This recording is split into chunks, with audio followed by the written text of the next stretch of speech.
Hello, everyone, and thank you for joining our very exciting webinar today on the newest version of PaintShop Pro, which was just released a couple of weeks ago.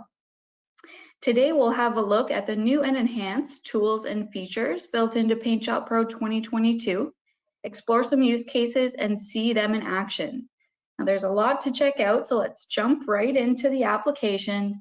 After just a quick reminder that this webinar is being recorded, and tomorrow you'll receive an email from GoToWebinar with a link to watch the recording at your own leisure.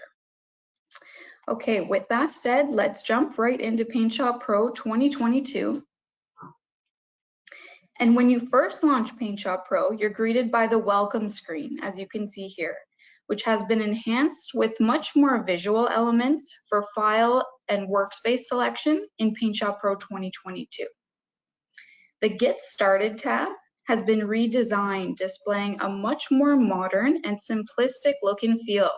And the most recent files are now displayed as thumbnail previews, making it much easier to quickly identify your files and jump back into a project.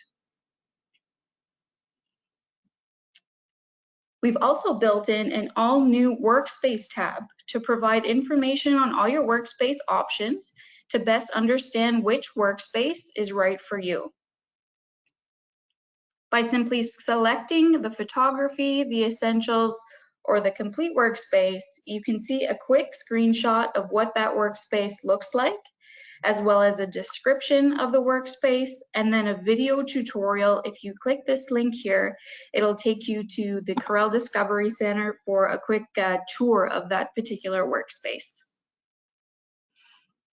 And of course, the What's New, Learn, and Store tabs have all been updated with learning content and resourceful material pertaining to PaintShop Pro 2022 to come and reference as you please. And it is dynamic, so this content will be updated frequently.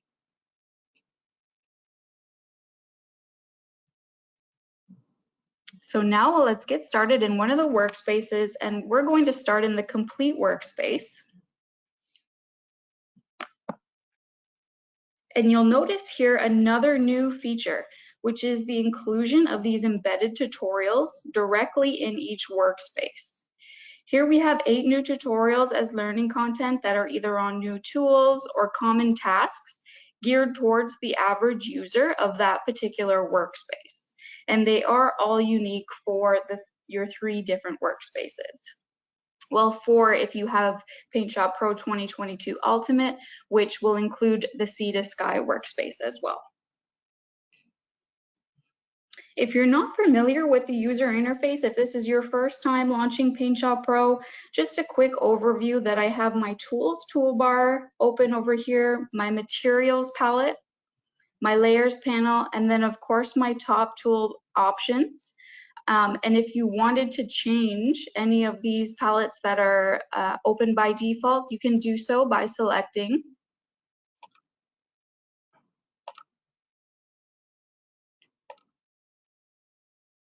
You can do so by navigating to your palettes tab and selecting any palette you want open. Another one that I find really handy to have open is the organizer palette. So I'll select that to have it visible here and just reduce it a little bit. And this is great if you're working on a really image-heavy document or something where you want to have access to images very quickly, so you can just easily click, drag, and drop when you want to open an image. Which is what I'm doing here with our first image to get started on looking at our first new tool, which is AI Portrait Mode. AI Portrait Mode uses artificial intelligence to detect people in photos and applies a natural-looking blur to the background. You can then control this depth of field by adjusting the amount of blur, the bokeh style, the focus range, and the feather to achieve the results you're looking for. Now, to use AI Portrait Mode, just navigate to the Adjust tab, Artificial Intelligence, and select AI Portrait Mode.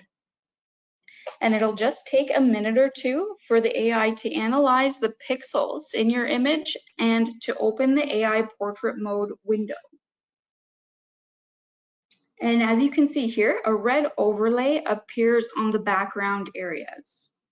Now, if you want to fine-tune this selection manually, you can do so in the brush mode area. You can choose one of the following. You can add to subject, which is a brush to remove any of the red overlay from the subject. You can remove from subject, which use this brush if you want to add the red overlay to the areas that you want to identify as the background.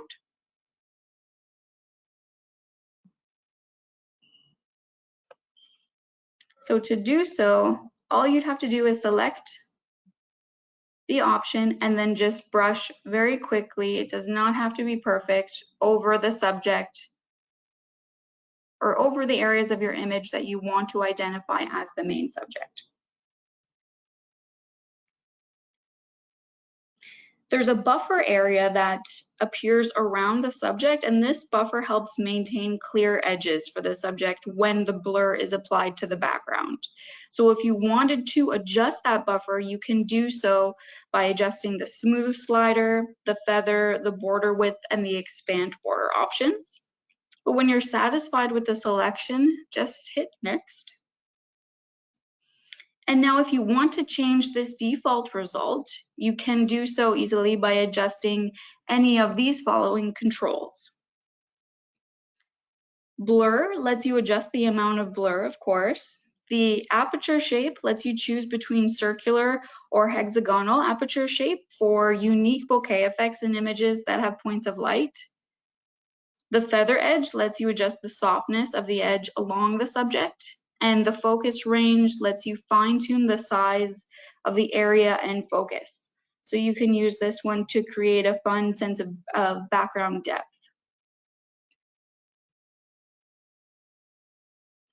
And once you're happy with that result, click Done. And a new layer is created for the resulting image, as you can see. Now, AI portrait mode also works very well with group shots. So I'll bring in one more image here to see that again of a group shot where you can have a little bit more control. This particular image has quite a few people in the image, but I want to blur out everyone except the front two subjects. So again, we'll go to the Adjust tab, Artificial Intelligence, AI portrait mode. And the AI engine is going to analyze the pixels for the AI portrait mode window to appear. And now we'll hit Remove from Subject, increase our brush size. Sorry, we'll keep it on Add to Subject, and remove any of that red overlay from our front two people. Again, it does not have to be perfect. And now we'll go back to and just paint over the people in the photo that the AI engine has detected, but that we want to blur out in the background.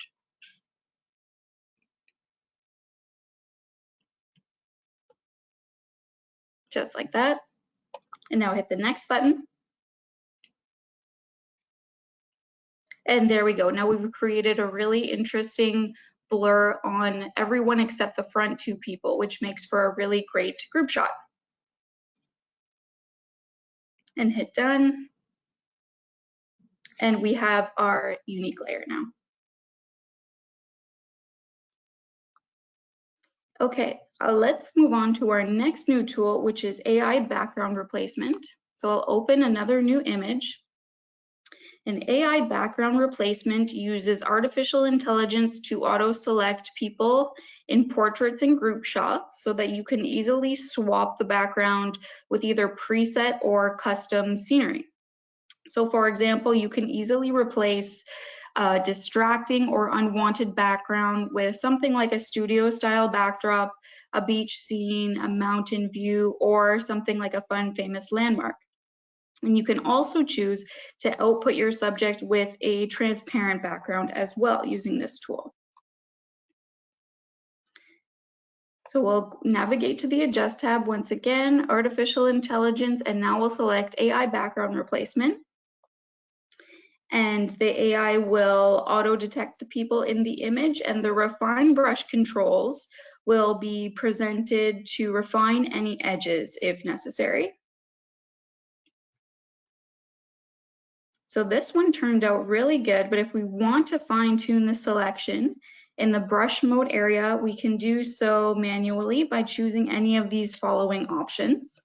The Refine Brush usually does a really great job and is usually the only option in here we'll need to just define the edge of our subject. So just with a quick contour of the edge, especially if there's any flyaway hairs or fur or anything that's not completely opaque, the Refine Brush works really well at identifying that main subject versus background.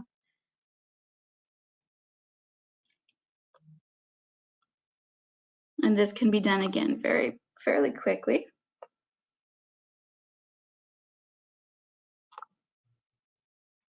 And there we go. And once you're content with your selection, again, just hit the next button.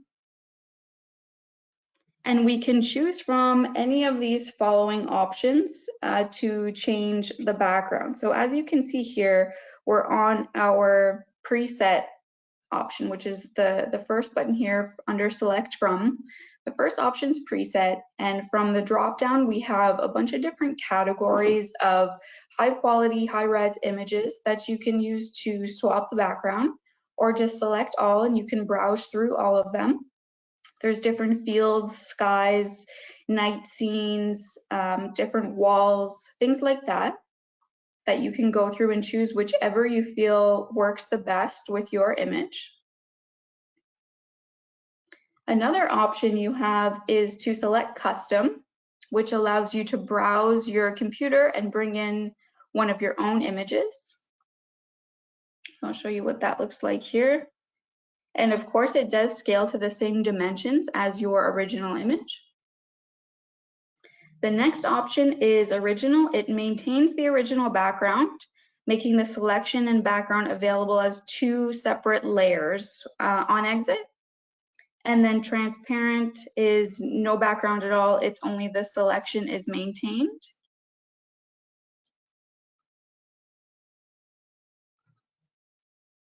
So let's stick with this one, hit Done to exit the window. And as you can see here, a new layer is created in the Layers palette, which is determined really by the option you chose. And now, of course, if you wanted to change the dimension of that image, you can, of course, copy paste that subject onto your background in a different dimension and then continue to edit if you please.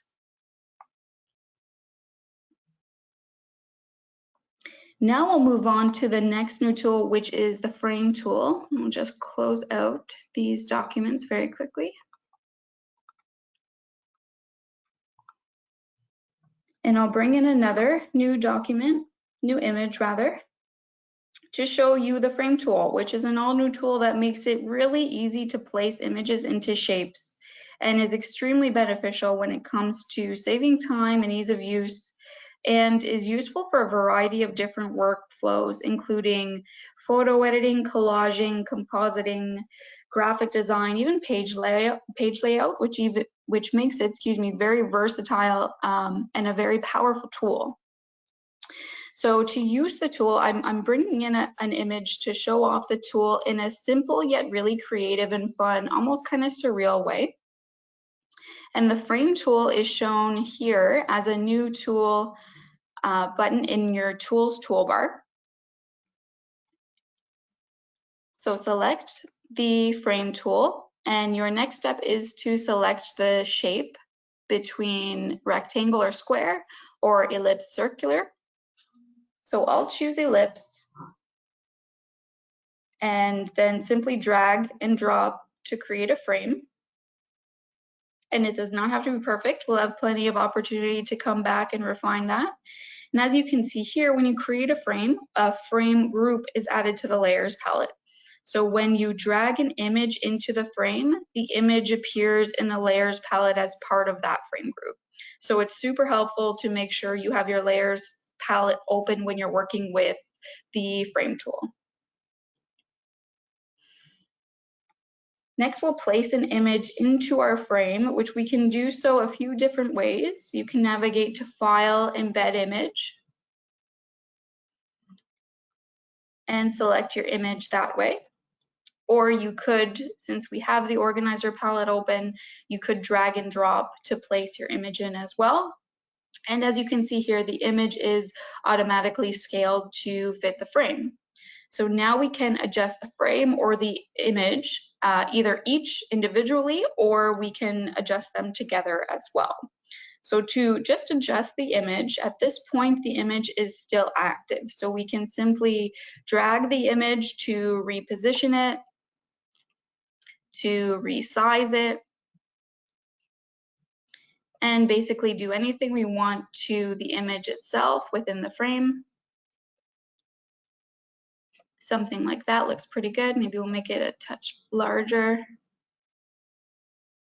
Okay, and then to move the frame to a new position, the easiest way is to select the frame layer. Just by one click on the frame layer, now we have the frame selected, and you can move that frame, reposition it, resize it, and make it fit perfectly wherever you're looking to place it. That looks great. And to reposition them or resize the image and the frame together at once, simply click the frame group and you can do so. And that is a really quick and simple way to use the new frame tool. There's a bunch of different ways. This tool is very versatile. So I'll bring in one more example of more of a graphic design workflow, or creating a digital layout or something for something like a magazine or an ad or a poster, or even a scrapbook if you're using multiple images and objects at once. And I have frames drawn out here in this document to show how creating frames can be really helpful to use as placeholders as well.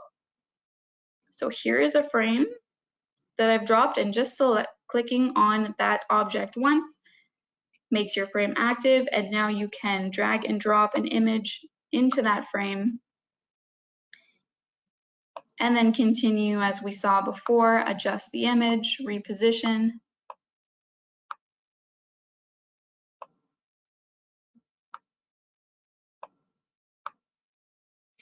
make it perfect. And then I also have another frame positioned here. This is a very object and text and image heavy document. So the best way to activate your frame is to find it in the layer. So just click your frame layer here, and now your frame is active. And you can easily drag and drop an image there. And then once again, resize, reposition, like so. And at this point, say I close out of my document and I come back to it tomorrow and I decide, no, I don't like this image, I want to remove it and replace it. You can do so very easily by extracting an image from the frame, which with just a right click, extract image. And the image is removed from the frame group and appears as an independent layer that we can either keep or delete now. So I decide I want to delete it. Just another right click, delete. And there we go. That's how you can easily extract an image. Now you can place the image of your choice. And again, resize, reposition, make it fit perfectly.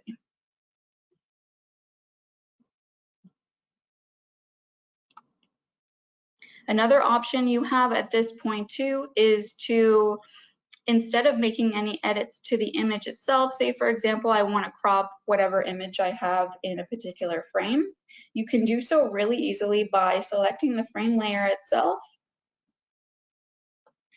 and cropping your image that way.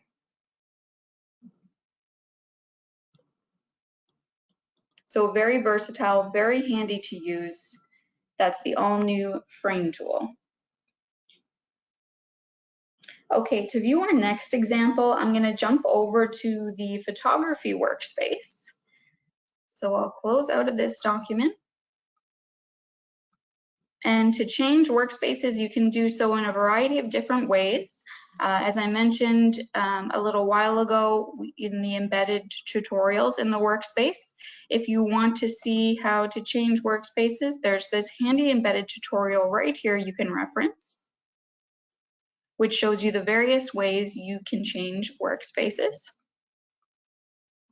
Or we can navigate to File, Workspace, and we'll go over to the photography workspace, which was introduced as an all-new workspace a couple versions back as the ideal photo editing environment for first-time users or someone just starting out with a full-featured photo editing application like PaintShop Pro. And when the photography or even Sea to Sky workspace opens, a new getting started window displays, as you can see here, with a description of the workspace and information again on how to switch workspaces. If you don't want to see this again, just simply click the Don't Show This window again and close.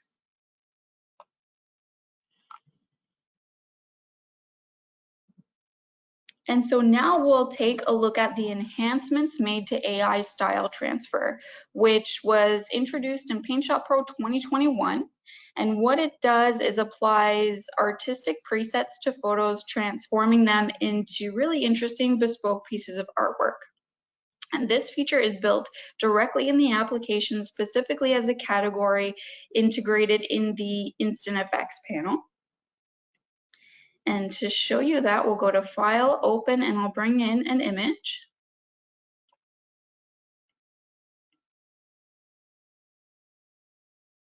And ensure the Instant Effects panel is open, or we can go to Artificial Intelligence, AI Style Transfer. And this is our Instant Effects panel. And in the first drop-down option, you can either select all the presets to browse through, or for AI Style Transfer and the enhancements, let's have a look at the AI-powered option.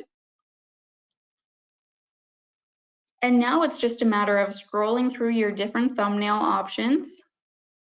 When you find one you want to try out, just one simple click on the thumbnail allows you to preview what that style will look like on your image.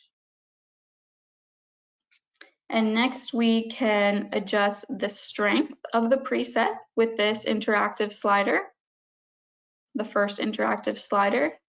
And the two new enhancements to AI style transfer are the color match and smooth image sliders. Color match lets you control the balance between the style color and your original image color.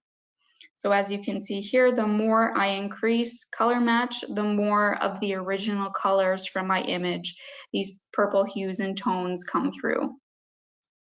Smooth image lets you control the level of detail applied to your image and is designed to preserve the clear edges while blending areas of similar color. And a double click on that particular thumbnail, once you're happy with it, applies that style to your original image.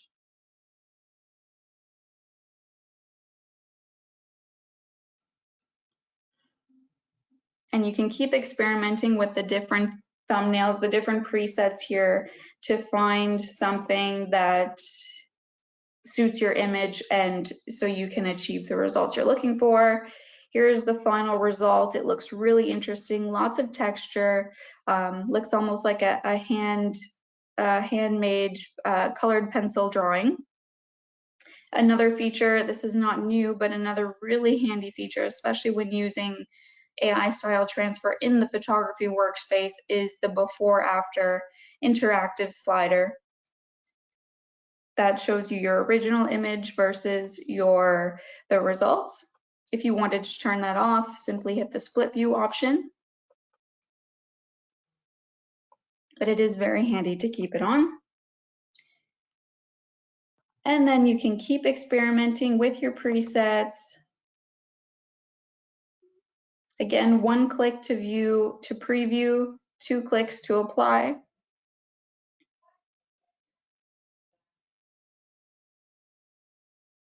And it does just take a quick moment for the AI engine to analyze the pixels in the image to apply that stylized preset to our original image. And there we have it. We can create some pretty unique looking art pieces like this. If you decide you don't like that option, you can hit the undo button here. And then you can also continue editing your image with the photography options down below. Something like increasing the vibrancy, especially if you're looking for a really artistic, really vibrant piece. You can control the amount of vibrancy applied to the image with this slider as well. Very easy to use, very user-friendly. And to apply, select the check mark, or to cancel the X.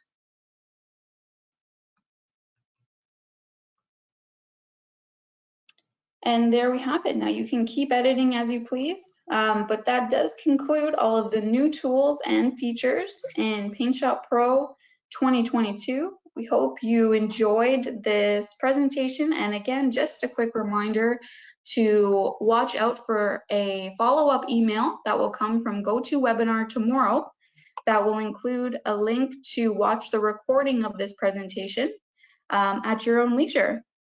Again, thanks so much, everyone. Take care.